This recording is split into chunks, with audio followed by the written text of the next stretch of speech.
¿Qué tal, amigos? Qué suerte que estén ahí. Gracias por esperarnos estos minutos, gracias por la conexión, gracias por el compromiso de este encuentro, que sería imposible si una de las partes no estuviera.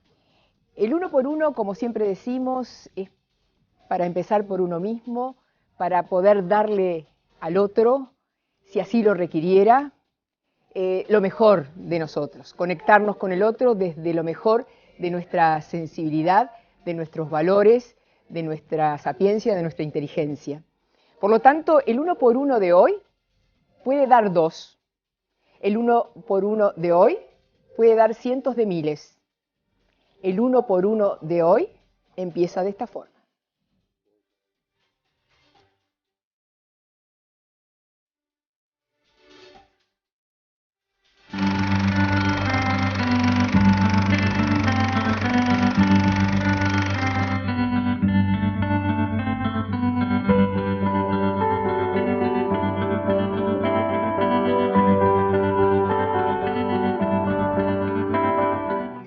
Intersindical de Trabajadores, Convención Nacional de Trabajadores, PIT-CNT, nació como tal el 1 de mayo de 1984.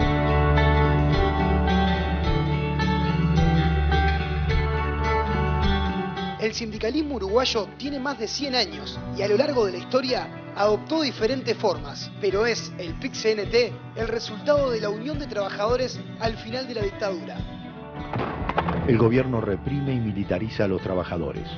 En la CNT se polarizan las posiciones tácticas de hacia dónde conducir la lucha. Lo que sí quiero descartar es la idea de que nos lanzábamos en un estilo aventurero a la huelga general sin medir las consecuencias de lo que eso significaba. No fue así. Ese 1 de mayo se expresó la unión simbólica entre el PIT y la CNT bajo la consigna un solo movimiento sindical. Tenían un trasfondo muy profundo, es decir, se discutía estrategia, se discutía la perspectiva política del país, se discutía casi la historia futura del Uruguay. Cualquiera sea nuestra ubicación ideológica en aquellos años, pensábamos que era necesario construir la unidad. Ese periodo consolidó el sentimiento de unidad en el seno de la clase trabajadora. De la explanada del Palacio Legislativo y aledaños para escuchar y asistir al acto central de este 1 de mayo. Unidos y solidarios los trabajadores de América, necesariamente debemos transitar la unidad continental, darnos nuestra única central obrera, porque es la única forma que podemos y debemos defender los intereses de esta parte del mundo, porque no queremos más que de otras latitudes del mundo nos rijan destinos que no sentimos.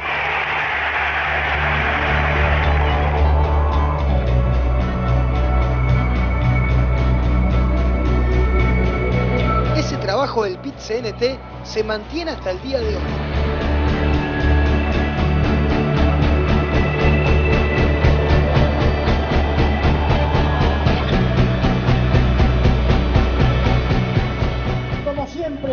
Un solo movimiento sindical.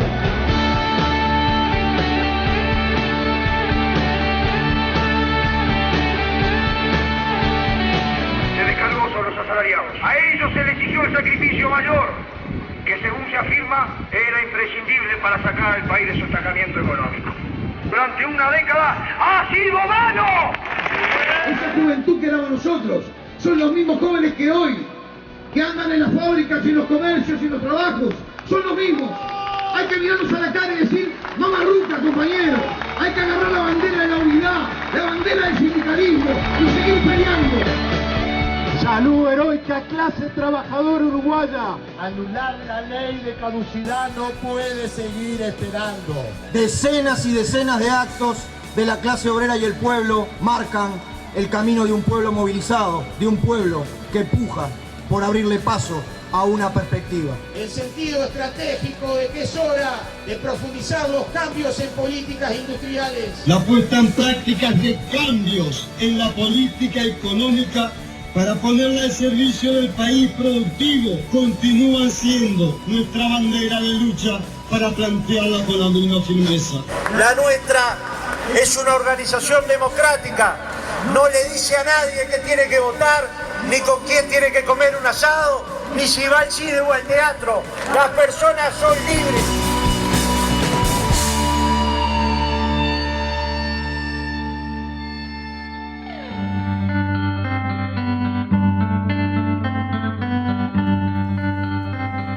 Sí, la entrevista central hoy va a ser al PIT-CNT, pero con dos representantes de su dirección. Bienvenido Marcelo, bienvenido Fernando. Un gustazo, ¿verdad? Gracias. Un poco de historia, ¿no? Vimos... Mucha emoción, más que historia, emoción, porque en el 1 de mayo del 83 nosotros dos éramos chiquilines, militantes de la FEU secundaria, estábamos en esa plaza, seguramente que con un poco más de miedo de lo que estamos hoy, pero seguro de que la sociedad uruguaya y los trabajadores uruguayos iban a cumplir con el Uruguay.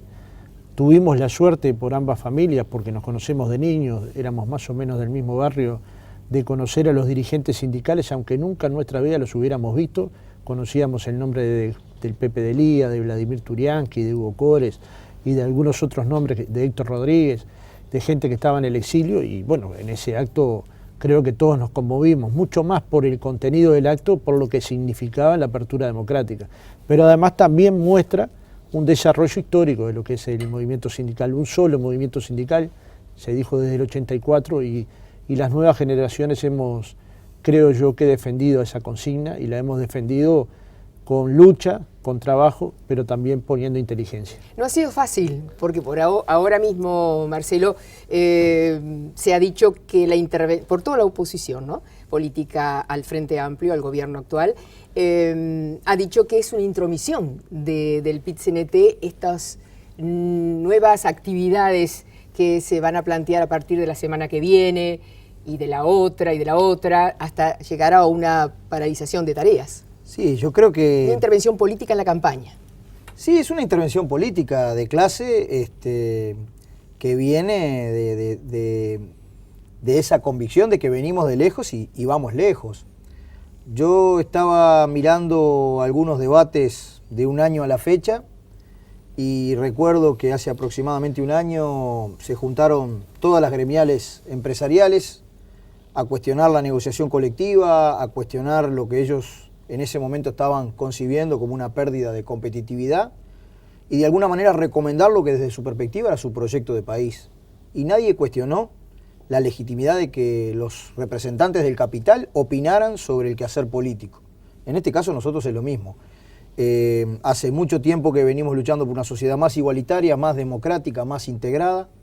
A esos efectos tenemos propuestas, digamos, que parten del mundo del trabajo y de la necesidad de enriquecer nuestra matriz productiva, promover cada vez más el conocimiento incorporado a la producción y sobre ese sustrato edificar una sociedad con más derechos, más justa, con más salario, con más educación, con más vivienda, con más salud, y eso construirlo sobre la base de la participación de la gente. Así que, en realidad, lo que estamos haciendo ahora es lo que siempre hicimos, intervenir desde un punto de vista de las propuestas del movimiento sindical para que los trabajadores en primer lugar y la ciudadanía en general tomen en cuenta nuestros puntos de vista para un año en donde en definitiva hay que pegar en el clavo en qué proyecto de país es el que se abre paso. Lo que pasa es que dentro de muy pocos días está la primera definición de este proceso electoral, la segunda, porque la primera fueron las internas, digamos, pero ya con vistas a las elecciones nacionales. El Frente Amplio, si bien está adelante,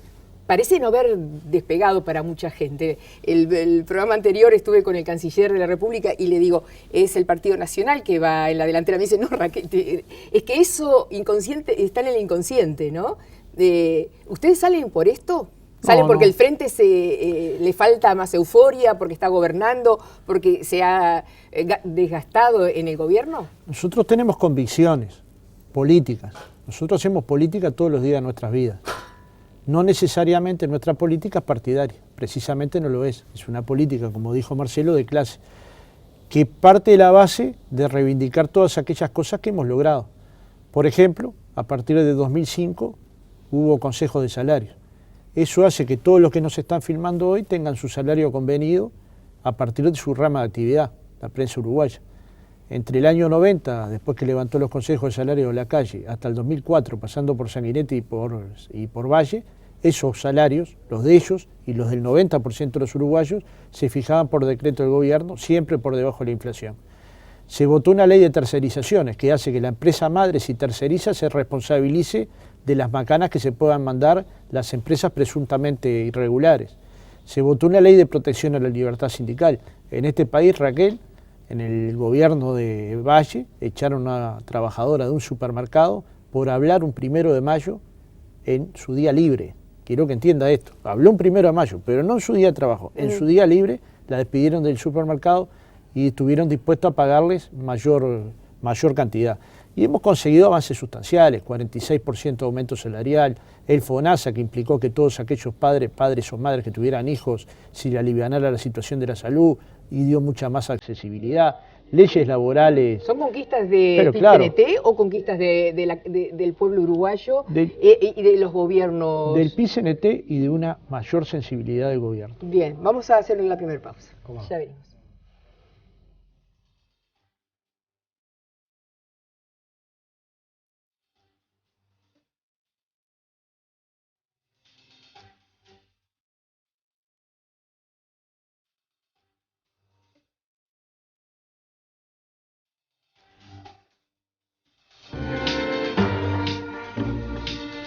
Se está diciendo últimamente, por parte, lo decíamos en el bloque anterior, que por parte de la oposición política, tanto por Bordaberry como por Luis Lacalle Pou, que estas actividades que ustedes están promoviendo en realidad es demostrar que son funcionales al Frente Amplio, porque de cualquier manera, tú no militás en ningún partido político, yo por lo menos no lo sé, pero tú, Marcelo, estás en la lista de candidatos a diputados. Entonces, como que se mezcla lo político partidario, que es el gobierno actual, con la función del PIT-CNT. Entonces uno se pregunta, ¿no tendrán razón? Porque ¿se le puede imponer a un trabajador colorado o blanco o independiente o de cualquier otro color que asuma las propuestas y la postura del PIT-CNT defendiendo el accionar del gobierno?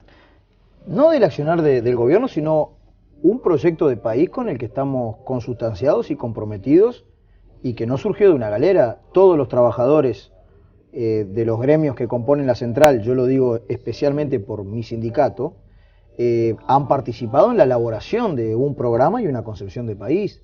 En asambleas, en los lugares de trabajo. Y no se discrimina para participar, por ejemplo, en nuestro reciente congreso de la UNRWA, no se le preguntaba de qué partido era el trabajador. Y para expresarse en las elecciones por voto secreto y directo de mi sindicato, que participaron prácticamente la totalidad de los afiliados, tampoco se preguntaba qué origen político, ideológico, religioso tenían. Acá hay una cuestión que es muy clara y donde hay una raya muy grande, ¿no? Recién hablábamos de circunstancias económico-sociales como los consejos de salario, que no repercuten solamente en los trabajadores, sino que tienen una repercusión indirecta importantísima para los jubilados, que ajustan sus jubilaciones por cómo evoluciona el índice medio de salarios. Hablábamos de la libertad sindical, hablábamos del acceso a los consejos de salario para las domésticas, la ley de 8 horas de los asalariados rurales, la ley de responsabilidad penal empresarial. Yo entiendo que nuestra acción se da en un contexto de disputa entre dos grandes proyectos de país. Esto se puede cotejar en la práctica con qué actitud tuvieron los distintos partidos a la hora de votar estas conquistas de los trabajadores y el pueblo, y obviamente nuestra central saldrá a la calle, no digamos con un paro general de 24 horas, sino una movilización de las que hemos hecho muchas. ¿Eso quedó para el 18? Exactamente, eso va a estar en discusión en la mesa representativa, pero en principio es el 18 de septiembre. Al PIT-CNT se le pega palos porque bogas y palos porque no bogas. Cuando estamos movilizados en los consejos de salario, empujando las reivindicaciones de los trabajadores, se nos critica porque presuntamente le ponemos palos en la rueda al gobierno del Frente Amplio. Cuando salimos a defender un programa que beneficia a los trabajadores y el pueblo y a las grandes mayorías nacionales, se nos pega porque nos metemos en política. Mientras las patronales permanentemente están dando sus puntos de vista y nadie dice nada. Yo creo que existe legítimo derecho desde los trabajadores a defender una perspectiva y un proyecto de país, del mismo modo que los sectores empresariales también defienden muchas veces en forma antagónica con lo que lo hacemos los trabajadores, sus puntos de vista, ¿no? Últimamente, en las últimas horas, se ha sabido la postura del candidato que viene mejor rankeado después del Frente Amplio, que es el candidato del Partido Nacional, en dos aspectos que involucran a algunas conquistas del PIT-CNT. Uno es referido a la ley penal de responsabilidad empresarial o del empleador, ¿no?, de reciente factura, y la otra es referida a las 8 horas de los trabajadores rurales. Con respecto a los dos temas, querría saber la postura de ustedes, porque sé desde dónde argumenta el candidato. Bueno, básicamente la ley de responsabilidad penal empresarial no la votó el Partido Nacional y en particular no la votó Luis Lacalle Pou. Lo cierto es que 6 meses después, las catástrofes que anunciaban que iban a suceder, es decir, que iban a haber empresarios procesados, que iban a estar los juzgados llenos de denuncias, no pasó. No hay ningún empresario procesado, no hay denuncias que topeen los juzgados, y sí lo que pasó que disminuyó un 9% la accidentabilidad. En esto pero deberíamos... creo que han aumentado también, perdón, los despidos en la construcción, ¿no? ¿No han aumentado los despidos por no contemplar las medidas de seguridad? Es residual la pérdida de trabajo. Yo te diría que ayer estaba con la gente, ayer estaba con el muestreo Andrade y los datos eran una tasa de actividad mucho mayor a toda la década del 90, a toda la década del 2000, es decir, estamos en una tasa de actividad de la construcción muy alta. Está bien, pero digo, ahora, ¿no ha habido a partir de esa ley Lo que ha habido después de esa ley es que las cámaras empresariales hicieron decenas de seminarios explicándole a sus empresarios qué hacer para no violentar la ley, para no entrar en contradicción la ley. Los principales asesores han hecho actividades, incluso CADE, para discutir la ley, mucho más que discutir la constitucionalidad de la ley, discutir cómo aplicarla y que dé resultados. Ahora, lo más sano que ha pasado es el cambio cultural. El trabajador ya no se sube a cualquier andamio porque sabe que hay una ley que lo protege, ni el empleador le pide que haga cosas o en el agro, o en la construcción, o en la industria que ponga en peligro su vida. Por ejemplo, se ha duplicado la contratación de técnicos prevencionistas, que está concebida su labor justamente para contribuir a evitar las condiciones de peligro y sus consecuencias. Ahora fíjate los vos, accidentes, ¿no? Cuando no había negociación colectiva, morían 10 trabajadores cada 100.000 registrados. Después de la negociación colectiva, con, por supuesto, fragmentos de los convenios dedicados a la salud y la seguridad del trabajo, pasó a 4.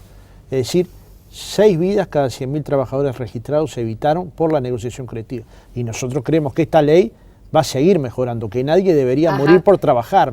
Hay aspectos inconstitucionales de la ley. Pero eso lo decide la Suprema Corte. No es el instinto de Lacalle Pou ni el mío. Yo conozco constitucionalistas muy prestigiosos del Uruguay que aseveran que esta ley es constitucional. Con algunos he hablado durante horas. Conozco otros constitucionalistas muy prestigiosos del Uruguay que consideran que no es constitucional. Pero el que lauda es la Suprema Corte. Y la Suprema Corte, que yo sepa, no ha laudado la inconstitucionalidad de esta ley. Pero si el problema es constitucional, y estamos de acuerdo en el fondo de la ley, que es la protección de la salud del trabajador y que se pene a aquel que ponga en peligro la vida de un trabajador, se discutirá sobre el texto, pero no sobre lo que ha construido culturalmente. Yo creo que lo asesoran muy mal a Lacalle Pou, incluso leyendo a Da Silveira el domingo en El País me doy cuenta que lo asesora mal en la relación con los sindicatos, porque ¿cómo va a asesorar de la relación con los sindicatos alguien que no conoce a los sindicatos? En el Partido Nacional hay varios diputados que conocen bien a los sindicatos. De hecho, fueron un grupo de trabajadores muy pequeños y plantearon en la Comisión de Legislación Laboral la posibilidad de crear otra central, y el Cacho Villanel le dice, vayan al PIT-CNT, ¿dónde los van a defender mejor? Esto es un diputado del Partido Nacional y del herrerismo, ¿verdad? Bueno, el otro elemento que tú planteabas, en definitiva, confirma una corriente civilizatoria que se inició incompleta en el primer vallismo a principios del siglo XX, cuando se votó en el año 1915 la ley de 8 horas, Estamos a punto, y que 100 años, cerquita de 100 años de la jornada de 8 horas, los ¿no? Primeros 100 de la ley de salud laboral. Y de la ley de salud laboral. Se cumplen los primeros 100 años de la ley de 8 horas que nos puso en la avanzada de la legislación laboral en América Latina y en el mundo. Ahora es cierto que es difícil, ¿no? Este 8 horas en el campo, todas las tareas no son iguales. ¿Por qué y es que difícil? paguen horas extra. A ver. Es decir, si no es difícil en la industria, o no es difícil, digamos, en el comercio, ¿cuál es el problema de que los trabajadores, los asalariados rurales, no hay tarjeteros, accedan al derecho? Las tareas... Pero esos son detalles. Lo que es cierto es que en Uruguay, digamos, había una condición de subtrabajador, de excluido del campo en el asalariado rural, que también por los arreglos institucionales y los compromisos del primer vallismo no se logró completar, digamos, el acceso al derecho a las 8 horas de trabajo para el asalariado rural y que recién ahora se está logrando. Yo creo que es un avance democrático insoslayable y que en definitiva en la sensibilidad que se tenga con respecto a tender una mano hacia el interior profundo, que es donde trabajan los asalariados rurales, que están produciendo una de las riquezas más importantes, digamos, de nuestro país. Hoy se decía que ya Uruguay está satisfaciendo las necesidades alimenticias de alrededor de 28 millones de personas en el mundo, que aspira a llegar a 50 millones, que hay que agregarle trazabilidad a las distintas cadenas agroindustriales. ¿Y todo eso sobre qué base? ¿Sobre la base de la superexplotación de los asalariados rurales? No, señor. Está bien que ellos tengan derecho al consejo de salario, está bien que este gobierno, con el empuje del movimiento sindical, haya aprobado la ley de 8 horas, y quien esté en contra de la ley de 8 horas, en definitiva, tiene una posición que aparece como muy moderna, como muy posmoderna, diría, en una campaña de un formato que ha predominado desde Estados Unidos a lo largo y lo ancho de la América Latina. Parece que son todos asexuados y vegetarianos, no hay clases atrás de los planteos, no hay intereses, no hay programa, pero es una concepción retrógrada. Porque bueno, nada desde diferencia... el momento que no hay debate político, pueden darse estas posibilidades. Por eso me remito a las primeras preguntas que yo les hacía, si no era una intervención funcional, la del PIT-CNT, frente a la ausencia de debate y a una campaña con las características. Yo no me hago cargo de las características que ha dicho Marcelo. Pero mirá esto, cortito, nosotros no tenemos inconveniente alguno de debatir con quien sea. Digamos, es decir, tenemos una convicción, un saber hacer de los trabajadores, una visión desde el mundo del trabajo, una perspectiva programática, una ética y un planteo que no tenemos inconveniente de discutirlo con quien sea, ¿no? Sea un representante empresarial o político. Bien. No tenemos problema ninguno. Estaba hablando del debate político como se daba entiendo. antes. Ahora, nosotros tenemos esto, un conjunto de conquistas que la gente las visualiza bien. Algunas son muy concretas. Habían 2.000 auxiliares contratadas por Comisión Fomento en primaria que pasaron a ser trabajadoras de primaria. Eso supuso pasar de 8.500 a 15.000 pesos de salario. Esto no le puedo contar, cualquiera se da cuenta lo que cambió la calidad de vida. ¿Es suficiente? No, eso es insuficiente. Pero son avances tangibles, muy tangibles.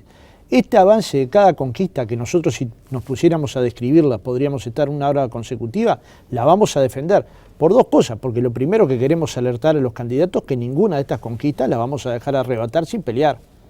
Y lo segundo es porque tenemos una perspectiva. ¿Pelear significa qué? Luchar. Fíjese usted, el movimiento sindical uruguayo es el movimiento sindical que hizo en 9 años más medidas en América Latina. A ese movimiento sindical le llaman que tiene falta de independencia. ¿Es injusto o no es injusto? Mañana, por ejemplo, en la Argentina es el paro de Moyano. Sí, por ejemplo. Acá hay una sola central sindical. Digo por el apellido. Esta central sindical le hizo casi 30 paros a un gobierno de izquierda en 9 años. No hay ninguna otra de América Latina que pueda mostrar este guarismo. Si uno mide la conflictividad por rama, donde peleamos salario y condiciones de trabajo, también. A este movimiento sindical, algunos políticos le llaman que tiene falta de independencia, algunos son un poco más atrevidos, sobre todo los que menos lo conocen y dicen que se acerca al peronismo, y otros que opinan, pero nunca militaron en un sindicato. Es un debate bien interesante en esta perspectiva. Si pudiéramos desdoblar las instituciones de los sectores sociales que construyen esas instituciones. Desde un punto de vista institucional, sin duda alguna, Frente Amplio y PIT-CNT tienen relaciones institucionales, pero tienen absoluta autonomía en las decisiones que adoptan. Desde un punto de vista social, bueno, yo creo, y esto obviamente es una teoría, digamos, que en Uruguay hay un bloque político y social de las transformaciones en donde lo que socialmente está expresado como la unidad de los trabajadores, su alianza con la universidad, las capas medias, amplísimos sectores laboriosos de la ciudad y el campo expresados en lo social, se expresan desde un punto de vista político en la unidad de la izquierda sin exclusiones. Ahora, desde un punto de vista institucional, nosotros, del mismo modo que cuando, por ejemplo, en la UNRWA fuimos a la huelga general por tiempo indeterminado en el marco de los consejos de salario en el año 2011, no éramos enemigos del Poder Ejecutivo, sino teníamos una contradicción con la patronal y había que generar condiciones para un convenio colectivo. Del mismo modo ahora no somos mandaderos porque vamos a una movilización el 18 a establecer el programa de los trabajadores. Está bien, pero cuando ustedes en la reunión anterior sale, digamos, como la idea fuerza básica, ni un voto a la derecha, ni al neoliberalismo, eso no es político. Bueno, pero que a mí me nombran el neoliberalismo y empiezo a temblar ahora mismo. Sí, claro. Vos me lo nombrás y yo tiemblo. Hubo desregulación laboral, tercerizaciones, pérdida de puestos de trabajo en el sector público. Todos los años fueron de caída salarial en aquellos sectores que no negociaban, que son la mayoría. Quisieron privatizar las empresas públicas. ¿Vos te imaginás todas las escuelas rurales con energía eléctrica con empresas privadas? Preguntarle a los argentinos. Claro que se nos nombran el modelo liberal y el cuco empieza a ser bueno. El cuco es bueno.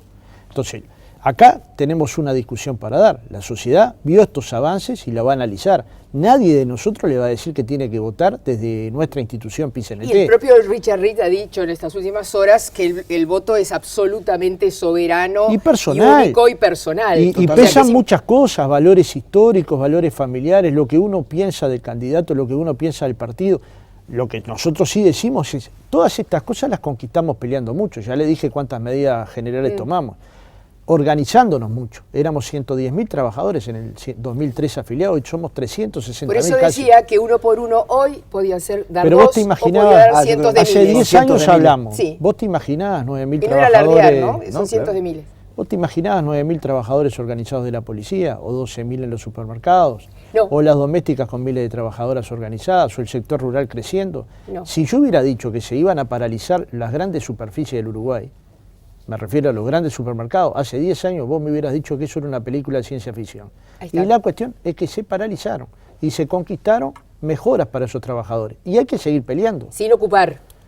Y ocupando también. Y ocupando porque, también. Pero ocupar, si alguien dice, prohíbo las ocupaciones, como si eso fuera un acto de magia, ¿ustedes creen que van a sacar la fábrica de mi empresa y yo no la voy a ocupar? Claro que la voy a ocupar. ¿Usted cree que me echan toda la dirección sindical y no se va a ocupar porque alguien dice que va a prohibir? Cuando yo entiendo que es la extensión del derecho de huelga.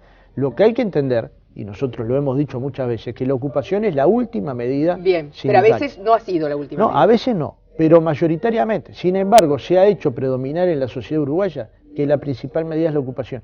Y la principal medida es otra, la habitual, la negociación, el paro, la agitación, la información. Sin embargo, se hace ver, yo les hago pensar ahora cuál fue la última ocupación y tiene que pasar un rato largo. Sí, sí. Y entonces, esta medida que es residual, pero es muy importante, nosotros igual la vamos a defender. Lo que no quiere decir que no digamos, como decimos siempre, hay medidas escalonadas y una de ellas puede llegar a ser la ocupación. No hay por qué gastar la medida máxima con el problema mínimo. Vamos a hacer una pausa nuevamente y después le voy a preguntar que haga un ejercicio de fantasía hacia adelante, cuáles serían las perspectivas frente a distintas posibilidades de los resultados electorales. Ya venimos.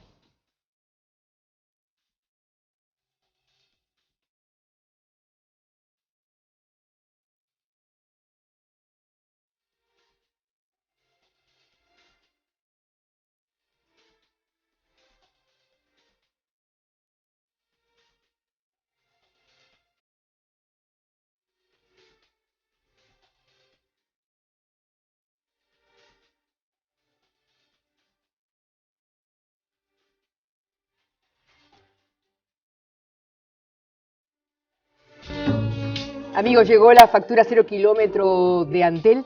Ahora se puede estar al día con las facturas, como siempre es necesario, y se puede ganar uno de los 5 Chevrolet Spark 0 kilómetros que se sortearán entre todas esas facturas. Pero si hay algún tipo de posibilidad de ponerse al día porque no lo estés, Antel te exonera los recargos, se puede refinanciar en 10 cuotas y se puede participar en ese caso por un Chevrolet Spark 0 kilómetro.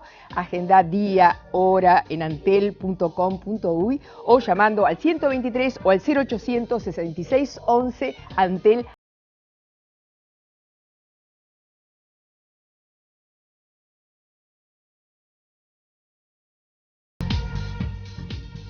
Me estaba acordando de las posibilidades que tenemos de ir por distintos caminos. Se me ocurre ahora centrar la discusión en los representantes del PIT-CNT en los organismos, como por ejemplo el acontecimiento del caso Silva, por ponerle un nombre, Alfredo Silva, en ACE, y bueno, eso cómo se está intentando resolver desde el gobierno, ¿cuál es la postura del PIT-CNT? Nosotros constituimos allí un equipo de compañeras y compañeros de distintos sindicatos y distintas experiencias para analizar a fondo los mecanismos de participación de los trabajadores en distintos organismos, porque hay una participación que es diferencial, es distinta en cada caso. Una cuestión es cuando nosotros tenemos una participación de alcance global general y participamos en tanto clase allí, tomemos por caso las experiencias que se consideran muy positivas de participación de los trabajadores en el directorio del BPS o del INEFOP, la ex Junta Nacional de Empleo, que digamos estamos empujando para que cumpla un rol importante en la capacitación de los trabajadores. Hay otras instancias de participación que son diferentes, que son más consultivas, podríamos decir. Están los consejos de salario, donde también los trabajadores eligen. O sea, la de ACE para el PIT-CNT no fue una experiencia positiva. Por lo menos desde nuestra perspectiva, y estamos esperando un poco el informe de los compañeros, la vida viene señalando que en donde tenemos una participación de alcance general y no tan siquiera del gremio, digamos, nuestras experiencias son mejores, ¿no? No me queda muy claro lo que me dice Marcelo, porque si la justicia determina que hubo determinados delitos, eso es, así como se respeta el criterio de la Suprema para la inconstitucionalidad o no de una ley de la que hablamos, en este caso... Bueno, pero ahí nosotros tomamos una resolución casi que inmediata, digamos, ¿no?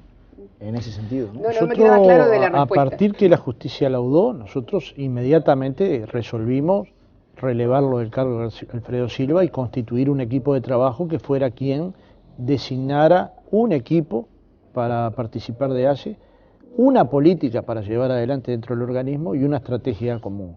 Y después, como último escalón, qué nombre sería propuesto al Poder Ejecutivo. Hoy el Poder Ejecutivo o el Gobierno, y alguno de ustedes, no sé cuál de los dos, o tal vez ninguno de los dos, o alguien más del PIT-CNT, dijo que el Gobierno estaba cobrando al grito, como se dice, al grito de la tribuna, no, al grito de la oposición. No, a mí no me gustaría, no me gustaría elegir ministros, porque esa no es mi tarea, ni me gustaría que Mujica y sus ministros me eligieran al representante de los trabajadores, porque ni al delegado del Partido Nacional ni del Partido Colorado en los organismos le piden que sea votado por el voto secreto y directo de todos los colorados o de todos los blancos. Y nosotros tenemos una representación idéntica en los directorios donde nos toca participar. Y experiencias negativas han existido en todos los lugares, ¿verdad? Sin embargo, acá me parece que entró un nerviosismo que le puede hacer mal a la participación social, que es un elemento muy positivo. Si pensamos lo que ha hecho el PIT-CNT dentro del BPS, con sus compañeros, con Ernesto Murro en la primera etapa, con Ariel Ferrer en la segunda etapa, con el recambio que va a venir, porque ese mismo equipo se encarga de formar gente nueva para que esté preparada y a la altura de ejercer un directorio o sus asesores. O sea que bueno, la pregunta es si el gobierno actual del Frente Amplio sigue queriendo tener representación de los trabajadores en los organismos. ¿Es esa lo que se ha manifestado hasta ahora es que sí. En el caso nuestro, digamos, para nosotros es consustancial un proceso de cambios a favor del pueblo con los más amplios espacios de participación. Y en ese marco hay espacios que son de participación tripartita, tomemos por caso los ámbitos laborales, el INEFOP o el BPS, donde están empresarios y trabajadores, además de los representantes políticos, la tripartita de igualdad de oportunidades, etcétera. Y en otros ámbitos son duales, digamos, de participación de la gestión pública y de los trabajadores, ¿no? Nosotros efectivamente estamos, ahora fíjate, con independencia de los ajustes, las mejoras, el aprendizaje, que es un proceso de aprendizaje esto, estamos defendiendo claramente la participación de los trabajadores. Yo quiero mucho a mi compañera, porque además fue compañera mía durante muchos años en el sindicato, Teresita Capurro, y es representante ahora de los trabajadores de la educación en el CODICEN. Durante meses se dijo que la tarea en el CODICEN estaba bloqueada por la actitud corporativa de los sindicatos y le dieron el doble voto al presidente del CODICEN, que no lo ha usado ni una sola vez. Esto es lo que yo le armar una farsa, es decir que algo no funciona porque hay personas que lo traban y cuando se le da el doble voto no lo utilizan. Que no quiere decir lo mismo que la educación esté para ustedes bien. Bueno, o partamos de esta base. Bien. La educación ha tenido un incremento importante presupuestal, los salarios han crecido en el entorno del 50%, pero un maestro todavía no llega a ganar 20.000 pesos de salario, nominales. Imaginemos llevándolo a líquido, 17.000 y monedas. Estos salarios son insuficientes para cualquier país que aspire a la educación. La segunda pregunta, ¿el Uruguay ha invertido lo suficiente en educación? Es evidente que si uno analiza la inversión educativa en los últimos 50 años, hay buenos trabajos hechos en el Uruguay, ha sido magra, muy magra. Ahora ha pegado una levantada, pero es suficiente. Atiende todas las demandas que tiene la educación en el Uruguay. El comportamiento social de las familias es idéntico a la década de los 60. Los cambios tecnológicos y científicos han producido cambios en el mundo. Lo hemos analizado profundamente. Podemos seguir cuestionando a los docentes o culpabilizándolos de la educación o de los resultados educativos y no hacernos cargo de la sociedad. Las sociedades que han achicado sus brechas y que han construido sociedades más integradas son aquellos que han disminuido la brecha entre ricos y pobres. En Uruguay el 1% más rico se queda con el 14% y el 1 más pobre 0.0 algo. Y los que tienen mayores niveles de educación formal, científica, tecnológica e invierten mucho en investigación. Esos son los países que han logrado mayor niveles de integración. Algunos sindicatos están apostando, hablando de educación, algunos sindicatos están pergeñando ya hoy con privados replicar las experiencias de jubilar. ¿Ese es el camino del PCNT? Yo quería decir otro elemento. Porque pero esto es... no, el camino del PCNT es Varela, es la escuela pública. En materia educativa, ahí yo quiero lanzar un desafío. Los empujes educativos importantes siempre fueron en el marco de inflexiones o cambios desde un punto de vista del proyecto de país en general, incluyendo en eso a Varela, porque se hizo en un contexto complejo, contradictorio, de dictadura, de la torre, digamos, pero donde, por ejemplo, se procesó el alambramiento de los campos, un conjunto de cambios muy importantes en el modelo agroexportador en su momento. Luego, a partir de la derrota política de Figari, él pensaba en una educación integral vinculando el trabajo y la educación. Yo creo que el problema que está planteado en la educación es que ahora nosotros vamos a un proyecto de país intenso en trabajo como eje vertebrador de la vida social. El neoliberalismo quería lo mismo, es decir, yo me acuerdo de la primera postura que escuché de un político que llegó a presidente como el doctor Valle, que cuando era senador y la primera vez que lo escuchamos había que formar para el trabajo. ¿Es eso lo que ustedes quieren, formar para el trabajo? El mercado de trabajo, que es otra cosa. Bueno, el trabajo no es igual al mercado de trabajo. El trabajo es una actividad humana, creativa, que es el centro de la actividad humana. Ellos, los neoliberales, liquidaron el trabajo, es al revés. ¿Minería es ese país del futuro? ¿Pasteras es ese país? Viste lo que yo quería completar el razonamiento en esta dirección. Hay que pegarle en el clavo en el sentido de desarrollar un sistema educativo que efectivamente dé cuenta de un desarrollo de punta, digamos, del país, de su industrialización en el mejor sentido de la palabra, no volver a la era del siglo XIX, sino de pensar en mayor conocimiento, trabajadores más calificados, más formados, fuertemente organizados, luchando, digamos. Evidentemente que todavía falta, desde el punto de vista de una definición, generar un proceso educativo para ese país, ¿no? ¿Qué modelo de país?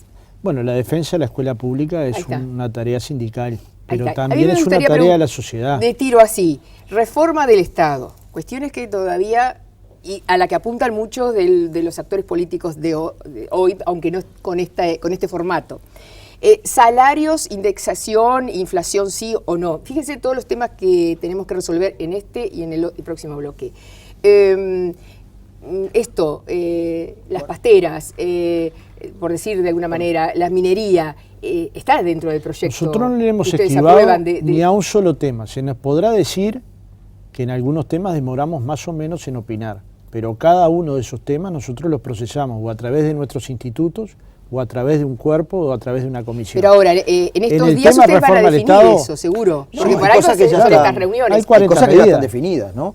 No las van a volver a reiterar. No se puede negociar salario sin tener en cuenta el costo de vida, porque lo que nos interesa a nosotros es el salario real, que justamente es un indicador de cuánto puede comprar el trabajador. Por tanto, Indexación, sí, es un elemento clave de la negociación futura.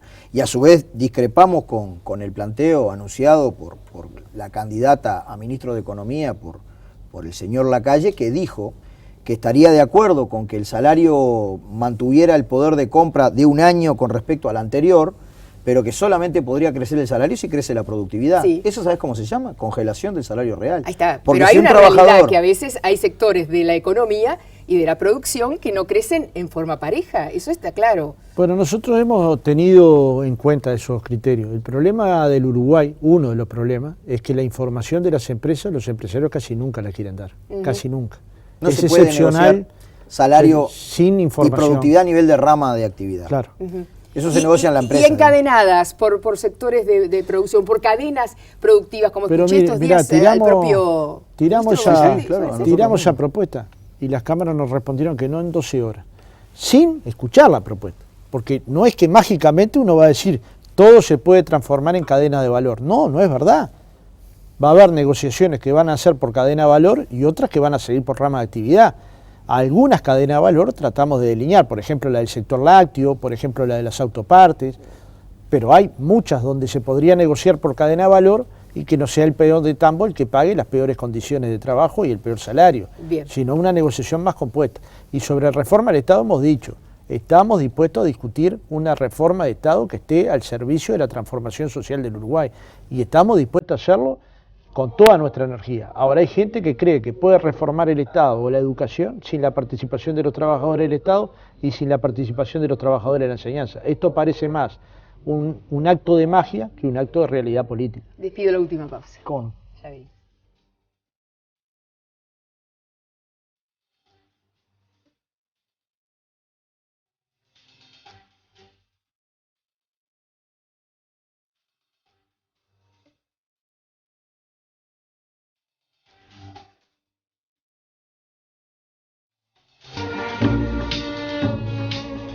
Bordaberry fue el otro día recibido en el PIT-CNT. Uno de los comentarios, no ese día, no sé particularmente cuándo lo hizo, es referido a que desde hace 9 años se ha construido prácticamente nada de vivienda social. Sí se ha construido mucho, todo el mundo lo ve, pero no al alcance de la clase media y media baja. Con respuestas rápidas. Bien específico, hay un subsidio del 20% para la participación privada en la vivienda social. El problema que lo que hicieron con ese subsidio del 20% fue que se lo capturaron los empresarios de la vivienda. Nosotros pensamos que hay que combinar nuevas tecnologías constructivas que permitan bajo costo, rápido proceso de implementación con participación de los trabajadores, y eso demuestra que con una dotación de recursos que es finita, se puede hacer el doble de viviendas que la pero no se hicieron. No, estamos en eso. Ajá, y al PIT-CNT, la experiencia de vivienda tan comentada, tan sentida como un fracaso. Estamos construyendo alrededor de 2.000 viviendas para la familia de los trabajadores. En lo que estamos haciendo nosotros directamente, que son las viviendas de los trabajadores de menos ingresos, es un éxito el plan. Lo que hubieron dificultades, que ya tomamos medidas profilácticas, es con la participación justamente de privados en la vivienda de trabajadores de más ingresos. ¿Cómo se controla la corrupción? Bueno, yo creo que la sociedad uruguaya no tiene el grado de corrupción que algunos comentan, ¿verdad? Estamos en una sociedad que tiene apenas algunos incidentes. Es más, en el barómetro latinoamericano se ubica el Uruguay entre los países con menos corrupción. Pero si uno piensa en sí mismo, cada uno sabe que es autocorrupto, ya lo sea que hay que hacer es tener múltiples controles. controles. Ajá. Múltiples. Porque si no me dicen por eso, ejemplo, de verdad una de las cosas que se ha hecho en el BPS, que yo creo que hay que replicar, que haya compañeros de varios sindicatos, de varias corrientes de opinión, de que nadie sienta que no pueda controlar al otro, de que no haya un poderoso y 4 que lo escuchen, sino que todos tengan el mismo nivel de igualdad y que el control sea hecho seriamente. Bien. Equipo se llama eso. Eso se llama Mire, bueno, es lo que proponen muchos ahora, una buena gestión. O sea, ustedes también coinciden con el discurso de una mejor gestión. Y la gestión, yo creo que nadie puede estar en contra. El problema es gestión para qué proyecto, ¿no? Nosotros estamos hablando de un proyecto reforma del Estado de para qué país. Claro, minería, ¿qué propone el PIT-CNT? Como cualquier otra rama de actividad, puede haber minería sustentable o minería no sustentable. Puede haber minería bien hecha o minería mal hecha. Para nosotros nos parece central el cuidado del medio ambiente, las transferencias intergeneracionales, es decir, no depredar ahora sin dejar nada para el país, sino dejar un país mejor para las futuras generaciones, y una gran participación del Estado. En tanto esas tres cosas se desarrollen, para nosotros es posible ir a la minería en todos los planos, la petrolera y la del hierro, para poner un ejemplo, Dos puntos, ¿no? ¿Nunca pensaron en la nacionalización? Sí, para nosotros sí, es que los recursos del subsuelo son de la nación, ya están nacionalizados. Lo que hay que generar es una participación industrial del Estado para, desarrollar esos recursos. ¿Y esto es parte de lo que van a presentar? Por lo pronto ya está resuelto en los congresos de nuestra central, particularmente el 11, ¿no? Educación. Bueno, más inversión. El Uruguay necesita invertir. Solo no, pero es una condición sine qua non. Un profesor, un maestro, un funcionario tiene que vivir de un salario. No se pueden acumular 60 horas para tener un salario digno. Hay que pensar en una educación que tenga profesionales dedicados, y claramente eso se logra si el presupuesto educativo mejora. No es la única condición, porque los maestros y los profesores que nosotros conocemos, que convivimos con ellos, que militamos con ellos, que somos del mismo sindicato, sabemos, tienen un compromiso muy fuerte con la educación, sobre todo con la educación de los contextos más desfavorables.